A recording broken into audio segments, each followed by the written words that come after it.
You are welcome. I'm glad you are here. Thank you for joining. I can see the number of people here. Thank you for joining. You are welcome. Good to have you here. It's a privilege.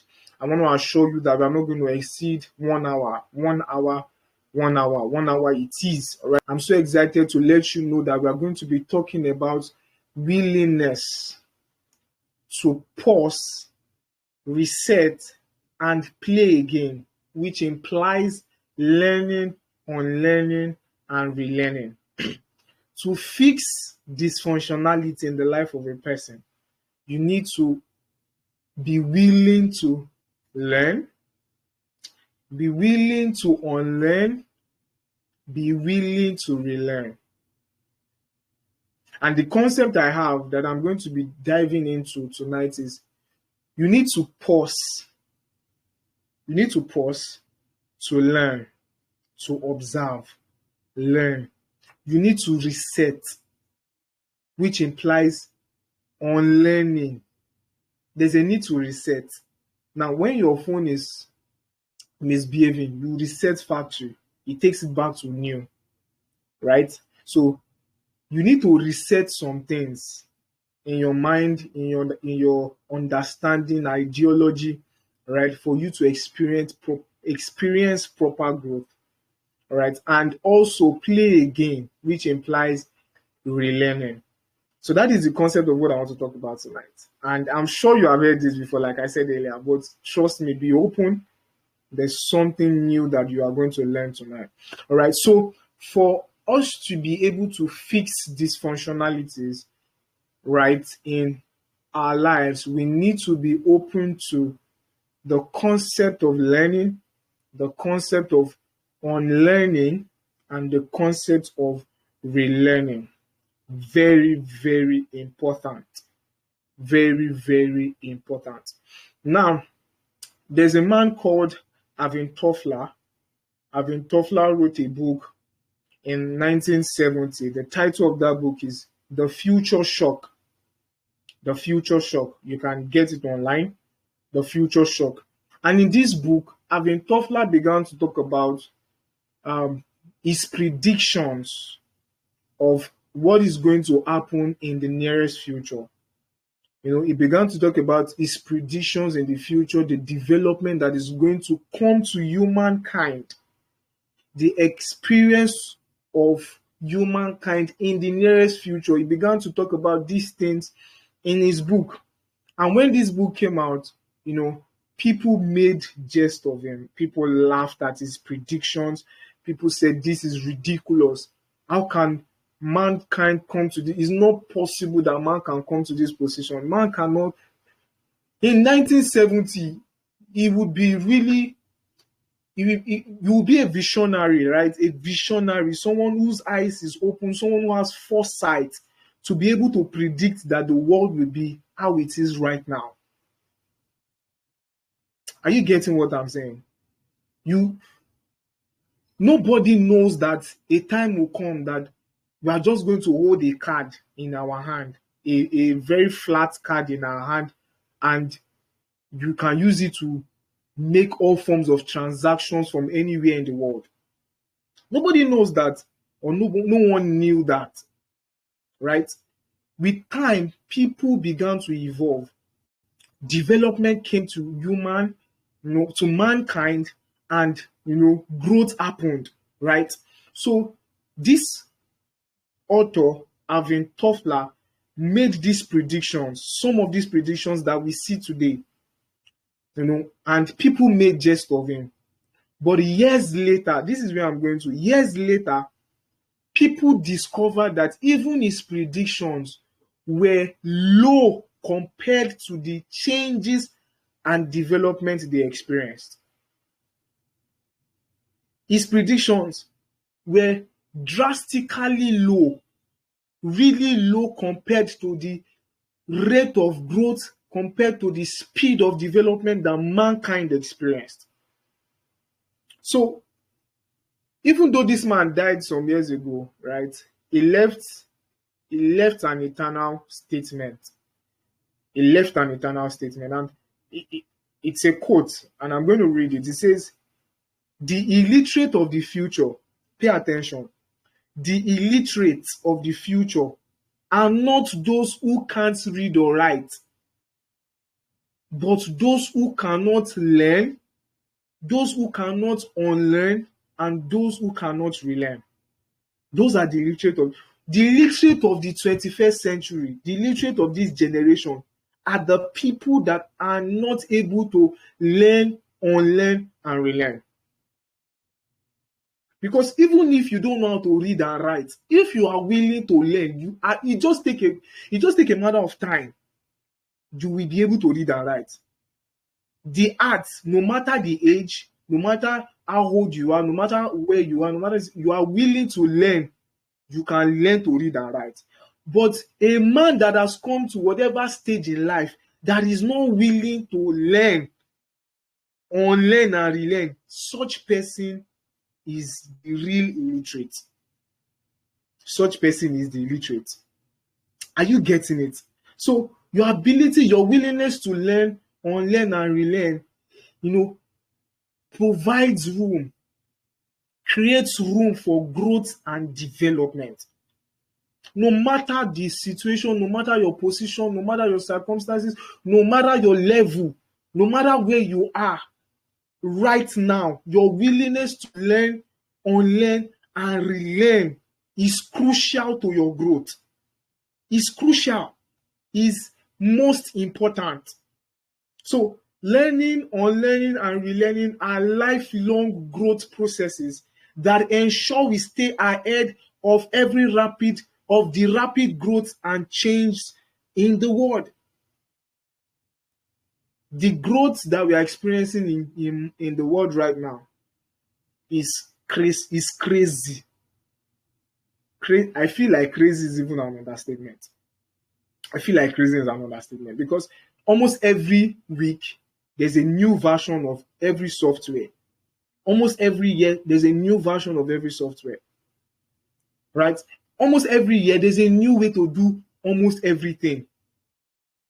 The growth that we are experiencing as humans, technology, in business, in career, in every area of life is rapid. And for you to be able to keep up with that growth, for you to be able to maintain your relevance, for you to remain usable in this time, you must be willing to unlearn.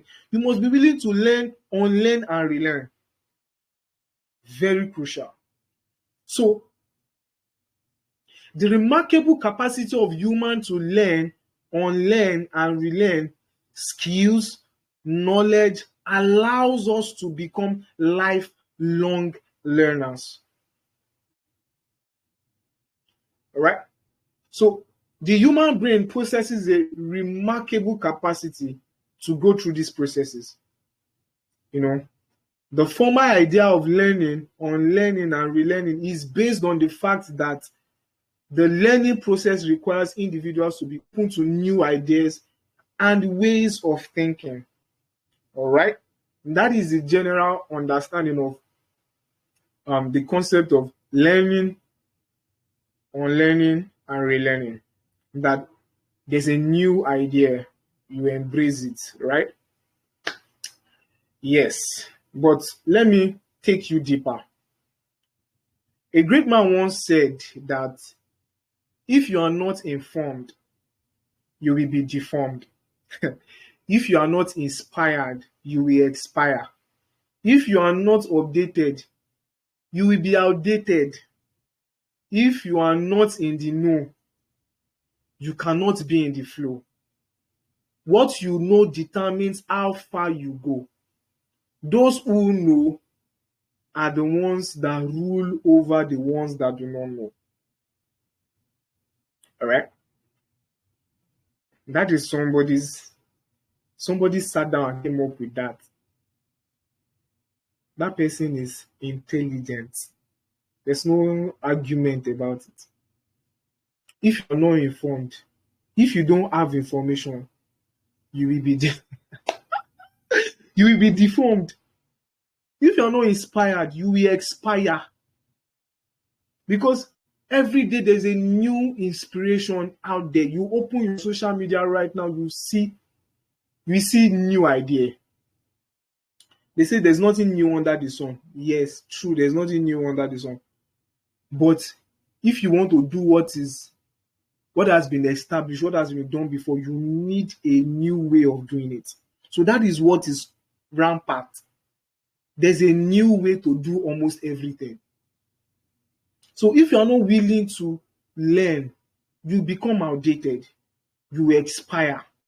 So if you learn to approach life with a tabula rasa mindset, approaching life with a clean slate, you will not be deformed. You will not expire. You will not get outdated. You will remain in the flow. And most definitely, you will get to maximize the fullest of your potential. So, the mentality, the approach, the mindset to live with is the growth mindset, basically. The growth mindset. The mindset open to learning, open to change, open to correction, open to development, open to relearning. All right? So, having a teachable spirit and the willingness to continue to evolve, to become a better version of yourself, is the right mindset to carry as a person. It's the right mindset to carry as a person. The willingness to develop, the willingness to grow, the willingness to become a better version of yourself. I began to talk about potential last week, and I said potential remains unrealized because it is a potential. No one celebrates potential. No one celebrates I can. No one celebrates I think I can. If you give me the opportunity, I would. People want to see result. People want to see that you can do this thing. Right? You say you are a creative designer. Awesome. Show me your work. Show me your work. What have you done before? It is what you have done that will speak for you. And for you to be able to maximize your potential, come to the place of full utilization of your abilities, your skills, your potentials, what God has deposited in you, you must be willing to give yourself to learning, unlearning, and relearning. All right, we are going to touch each of those things one after the other. But before that, never get to the point where you think you know it all. Never get to the point where you think you know it all. The moment you get to that point, the moment you can boldly say, I know it all, it is that point that it is proved, it is established that you know nothing. That you know nothing. So let us take them one after the other. The learning phase, I'll start with that. The learning phase is the phase of acquiring knowledge, skills, and behaviors through studying, practicing, and experiences.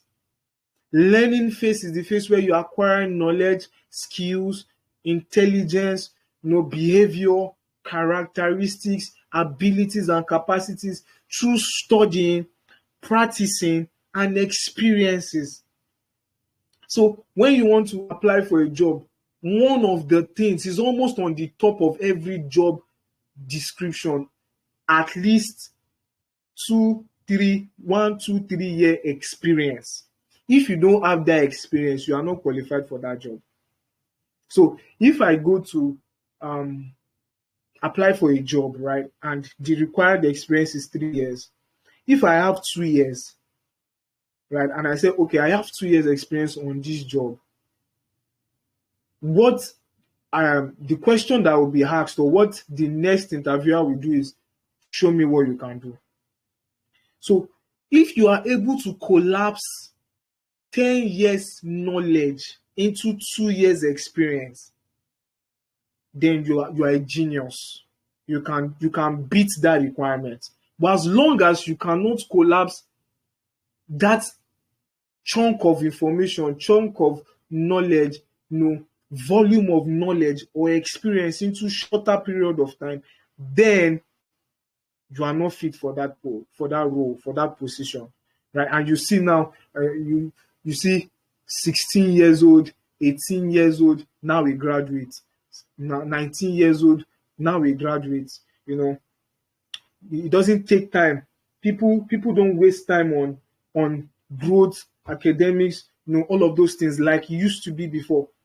Before, if you are 20, they say you are too young to be a graduate. If you are 25, you are too young to marry. Now you see 22 years old boy, 23 years old lady getting married. Why? Because things have changed.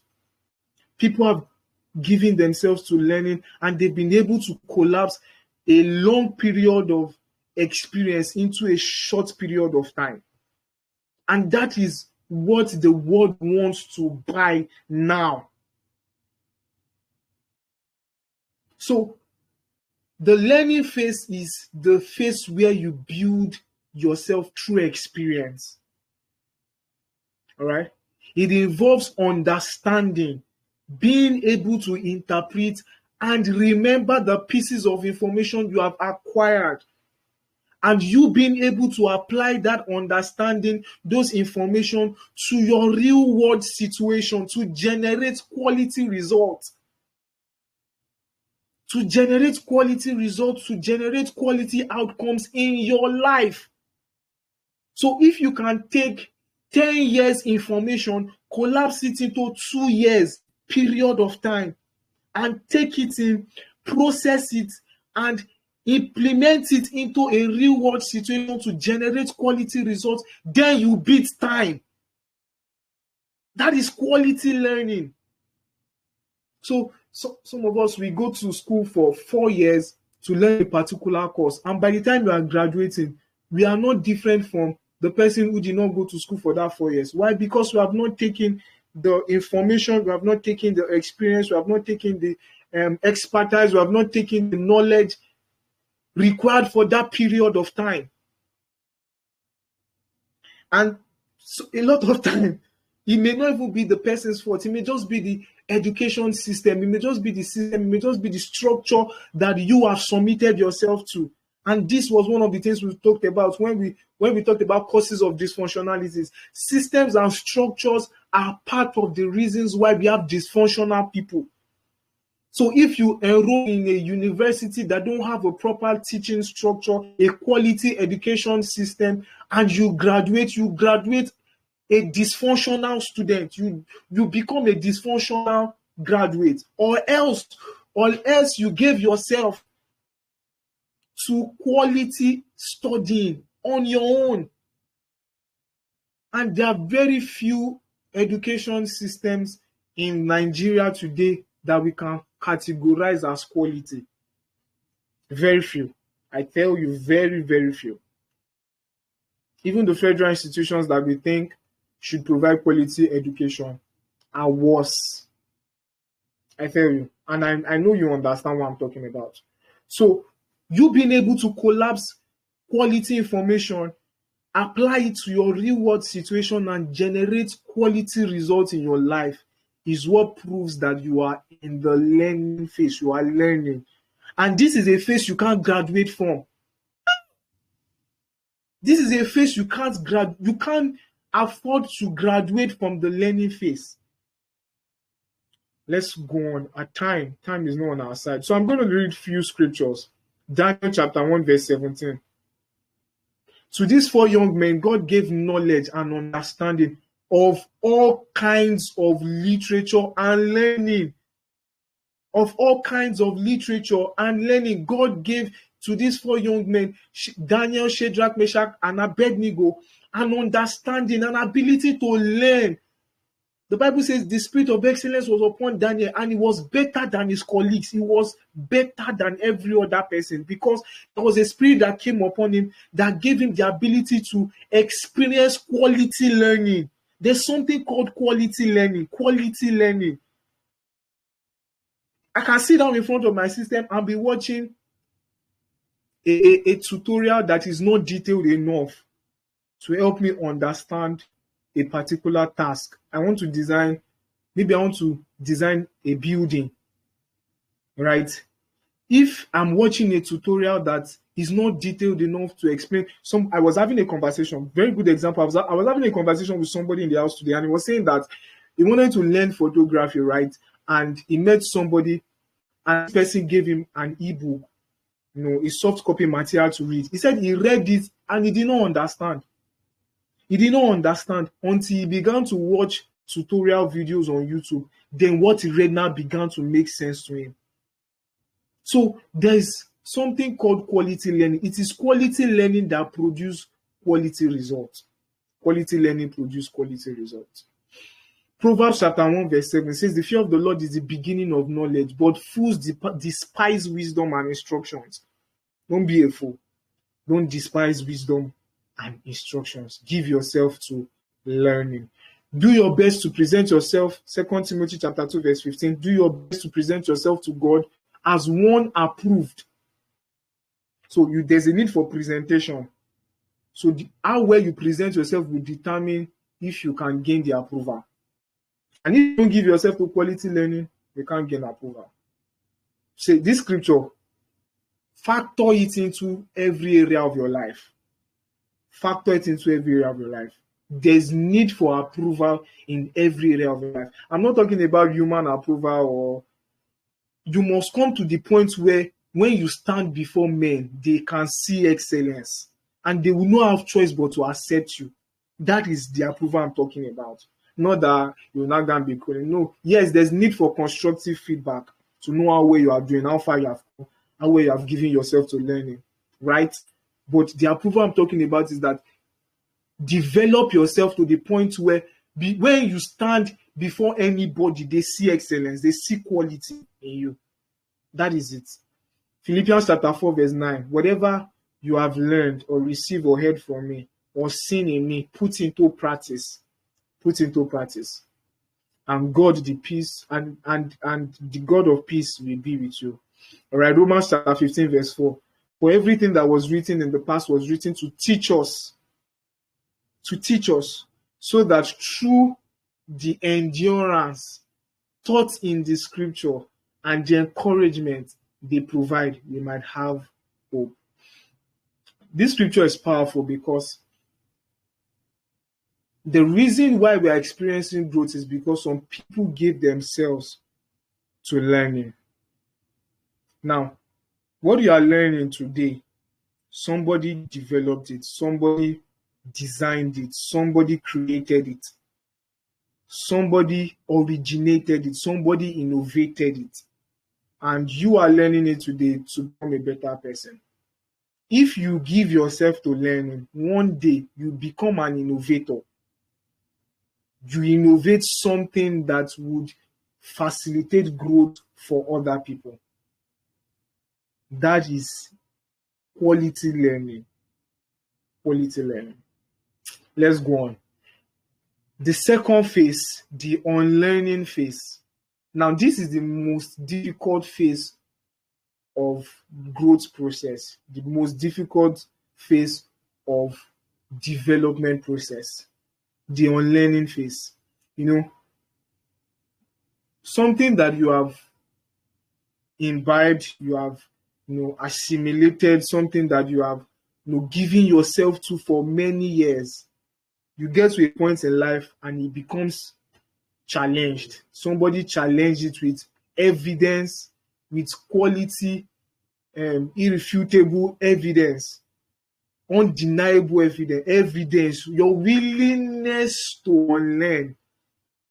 At that point, your willingness to unlearn must be high. I don't know if you understand what I'm saying. We'll come to that. So, the unlearning phase, which is a conscious decision to challenge our existing beliefs and assumptions, this happens to be the most difficult phase of learning for mankind. Your ability to unlearn. I've often heard people say that it is difficult.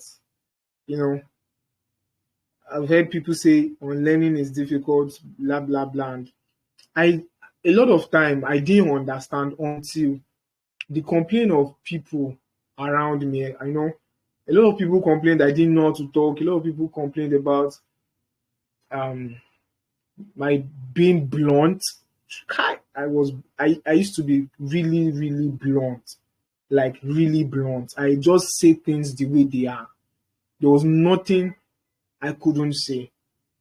Right? It was I thought it was, yes, it is needed at some point, but there's a there's a wisdom to it.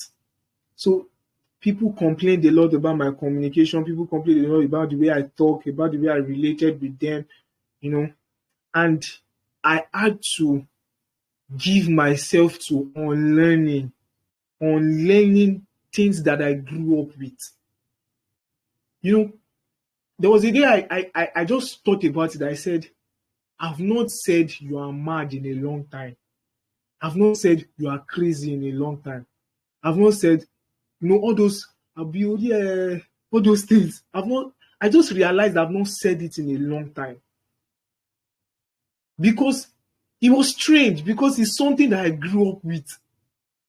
It's a normal conversation. It's but as time, as I began to grow, began to spend time with people, live with different people, I had to learn to take those things out of my mouth. I had to unlearn the use of those words. I don't know if you are getting what I'm saying. So a lot of time we are at a point where the mindset that we have believed, we have carried for many years is challenged. Now, if I ask you, I was thinking about it today, some controversial questions that are thrown at us a lot of time when we are in church. Questions like, why are you a Christian? Why are you born again? Why do you come to church? Why is service on Sunday? I read that they were saying that Sabbath day, formerly used to be Saturday. Formerly used to be Saturday, and a lot of things behind religion, behind why we do some certain things. As a guy, why are you wearing trouser? What if guys are supposed to wear skirts and ladies are supposed to wear trouser? Have you thought about it? Those things are being challenged. Your mindset that you've had for many years, are being challenged. When you get married, this will happen a lot. Unlearning will be needed a lot. I can see some married people among us. Toby and Afe. Afe, it's so nice to have you here. It's so nice to have you here. If you ask them when they newly got married, if you ask them, they had to unlearn a lot. I'm not married though. I'm not married, but I know that marriage will make you unlearn a lot of things. Let's move on. All right. So the process of unlearning is important to keep our minds open and to be able to evaluate a new perspective objectively. Now, let me put it this way. Life is in perspective. People live life in different perspectives. So when you relate with people, you need to be able to see their perspective so that you don't have issues with them, so that you don't have unnecessary counters and unnecessary misunderstandings, right? And the common explanation of this is, if I write 9, right, from your end, you see it as 6. If you are facing me, like this, and I write, people see life in different perspectives. So your willingness to come with a tabula rasa mindset to see other people's perspectives positions you in a place where you experience growth easily. Like, I'm saying this thing passionately because I've experienced it. I've had the opportunity to unlearn a lot of things and see life from a new perspective. And it made a lot of things easy. Trust me. It made a lot of things easy. It made a lot of things easy. I had to recently, let's move on. I don't want to talk about that. All right. So through unlearning, individuals can adapt and modify their beliefs. Adapt, note those words, they are there intentionally. Adapt and modify their beliefs to better fit the current context. So, which example can I use? Toothpaste in the bedroom. I remember I and my baby were having a conversation one time that she used a particular kind of. I said, me that particular toothpaste you are talking about, I dislike it with everything in my life. I dislike that toothpaste with everything. This is the toothpaste so we came to the conclusion that okay, you'll be using your toothpaste, me I will be using my toothpaste.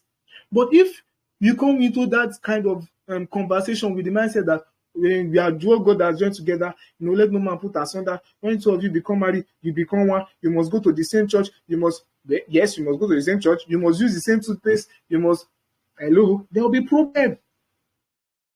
If it comes to the point that I know couples, a lot of couples, that the wife is attending Daystar and the husband is attending Celebration Church, like that, and they are living fine. So if there's the need for such adjustments, if there's need for approaching life from a new perspective, your willingness to adapt, your willingness to modify your beliefs will help a lot. Will save you a lot of unnecessary stress, especially when it becomes important, when those decisions become important. If you are living alone, you are a bachelor, you are a splinter, nobody will pressure you. You can do things the way you like, the way you want when it comes to life and other things, right? But when you get married, the game changes. When you get into an institution, things changes. When you get into secondary school, things changed, right? Things changes at different level, in different experience. So you must be willing to modify your beliefs to suit that context, to suit that phase of your life. I hope you're getting blessed. Right? Very quickly. So learning and unlearning can be seen as two sides of the same coin. You can't separate them. A coin will always have two sides. The learning side and the unlearning side. As you are unlearning, be learning. As you are learning, be unlearning. They go together. If you remove unlearning from your learning process, you will not learn, you will have an improper growth. Now, I'll cite this as an example. I grew up in a home where beating children is the belief. You believe that to correct a child, you must beat a child. And not just beating, I've been beaten with broom, I've been beaten with wire, I've been beaten with knife, or I've been flogged. Or am I going? My mom or my dad, they have beat me with wire, they have beat me with knife, they have beat me with broom, they have beat me with what else? With koboko, they have beat me with pankere, they have beat everything usable to beat a child. I've been flogged with. But me learning, going through life experience, I've come to the point that even if I beat my child, it won't be that akilode. So, if someone comes out from such kind of home and is not willing to unlearn, right? Unlearn such kind of method to train a child, there'll be problem. And if you will unlearn, you must learn a new method to complement or to substitute that unlearning process. You must learn a new method to train your child. What is the new method that I think I would use to train my child? I'll train my child and correct my child with love. I will deny gratifications for that child, for him to learn. I'd rather punish a child with punishment than to some certain punishment anyway, not the one that will cause damage to the body, than beat that child. I feel like beating that child, yes, there's a place of beating, but come on. Now I'm attacking somebody's mentality. And I know everybody have opinion. 950, Jesus. I know everybody have opinion about this. If I open the floor now for conversation, it's going to get serious. Because everybody have different mindset, but what is important is that you are willing to learn and willing to unlearn. Because of our time, let's move so that we can finish it up. All right. So there's a lot of metaphor to unlearning, and I'm just going to share maybe a few so that you understand the concept of unlearning. Now, when you want to paint a house that is already painted, you can't paint on it. You have to chip away the old paint. You have to remove the old paint, especially if it's now glossy, the one that is used in our room now. You can't paint on it like that. You have to apply something on the surface of the old paint, or chip off the surface of that old paint to be able to paint, to lay a new coat of paint, right? When you want to plant as well, you can't plant on weeds, on the bushes. There's the need, clearing away the vegetation before planting something new. That is the concept of learning, of unlearning at a higher level. If you come out from a dysfunctional home, I remember my pastor telling me this. He says, one of the things I needed to change growing up as a young person was the image I have in my mind. If you come out from a dysfunctional home, there's a serious need for a lot of unlearning to be done, and learning of new approach, new perspective to life.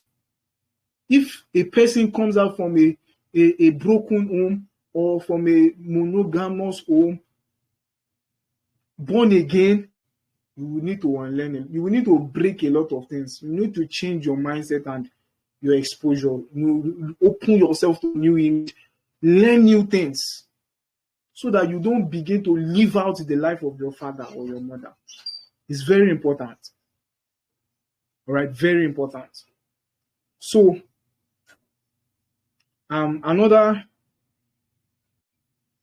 unlearning, it means, removing a previous idea, a previous belief, assumption, and a lot of time, some of these things must be completely removed, like completely removed. There are some things that needs to be completely removed, and some needs modification. Time is against me right now. There are a lot of things I would have loved to say here, and I'd have loved to read out for us. So, when I was preparing for this, I encountered an article online that blessed me so much. I've never seen it in such a way, in such a manner before. This person was talking about unlearning, and he took two scenarios, two stories from the Bible. The story of Pharaoh and Moses, releasing the children of Israel out of Egypt, and Nebuchadnezzar with Daniel. Now, the children of Egypt suffered so much because Pharaoh was stubborn, was hardened in his heart, unwilling to unlearn some ideologies, let go of some things. People suffered because of his unwillingness to unlearn. Nebuchadnezzar suffered because of his unwillingness to accept a new God. Some people are suffering right now, not because of lack of resources, or they are suffering just because they are not willing to take in a new ideology, take in a new mindset, take in a new pattern, adapt a new pattern, modify their way, their manner of approach to life. They have decided to get stuck with what they have learned for many years from their background, and that has caused a lot of death and issues to their life. I know a lot of people, Jesus, that if only they can take a new approach to life, things will get better for them. There's a common saying that It is foolishness to do the same thing over and over and again and expect a different result. It is foolishness. But people keep doing that. People keep doing the same thing over and over and over and over and over, expecting a different result. How? It's not possible. You must be willing to unlearn that method that you have, taking a new ideology, taking a new pattern to whatever area of your life, whatever thing that you are engaged in right now, and learn a new way to get it done. In graphic design, there's no one way to achieve a result. There are various ways to achieve something depending on your understanding of your workspace, understanding of your tool, depending on your creativity. You give 10 designers the same brief, they will come out with excellent 10 different results. So you must be willing to take in new knowledge. Take in new knowledge. So those two stories bless me a lot. Bless me. You can go back and read again.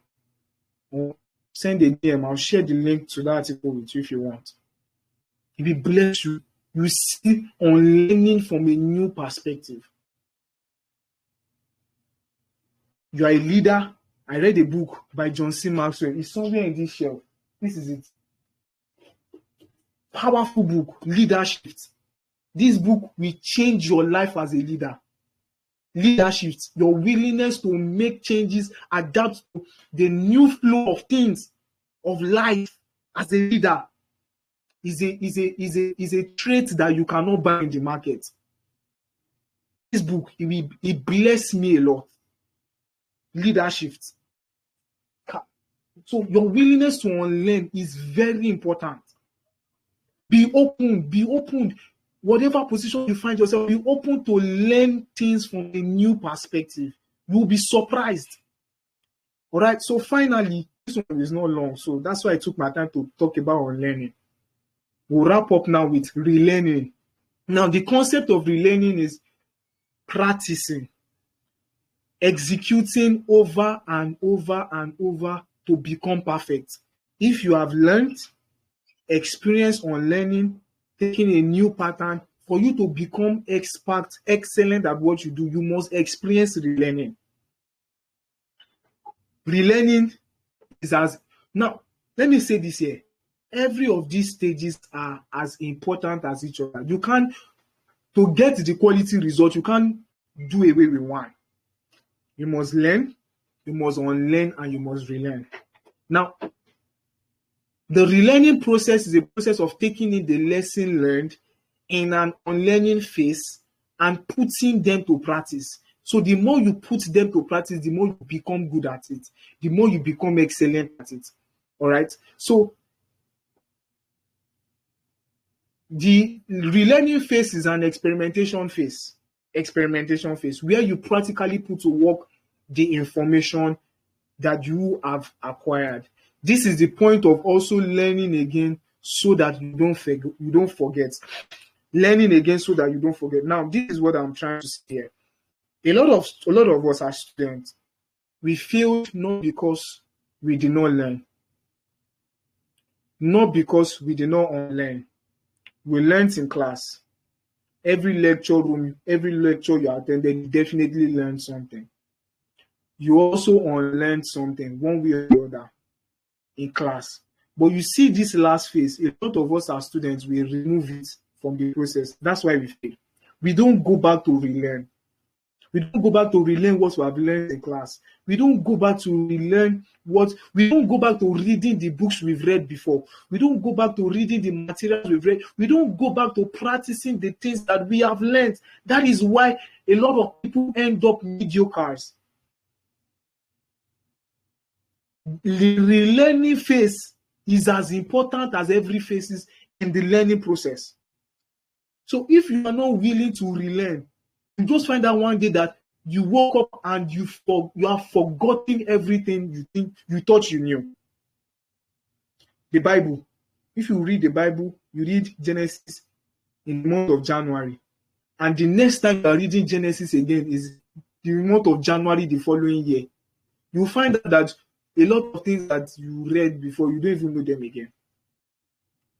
If I give you your primary school notes now, you cannot remember everything there. Or give you a primary school, you cannot remember everything. As simple as they would be, as simple as they are, right?